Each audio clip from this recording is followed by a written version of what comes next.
Okay, Ms. Young, what is exactly a vape, and do you know what determines who takes a vape?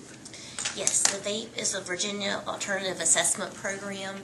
It is geared towards students who are unable to pass the normal standardized test that is required by the state of Virginia.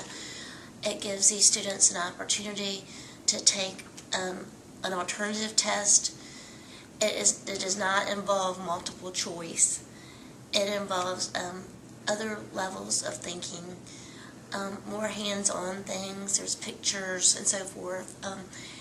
All of the evidence is compiled in a notebook after the students are taught. Just like on the SOL, they're taught the various goals, but they are not required to take a test at the end of the year, the school year. Which involves that the notebook has work that's they use work that's demonstrated as opposed to taking a multiple choice test on the computer. Yes. Okay. There, for each SOL that is given, the VAAP actually contains actual SOLs in the areas of reading, math, writing, science, and history.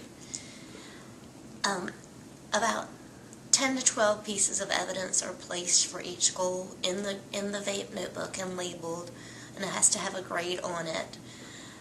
But there's no multiple choice. How are the goals chosen for each year for the student's VAAP?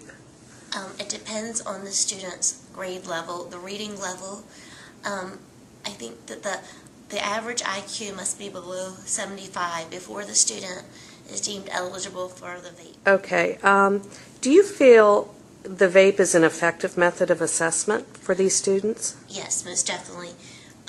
When the students are required to take an SOL test, sometimes for that one goal, there's only one multiple choice question on the SOL, and that determines the whole SOL that was covered, whether they get it correct or not.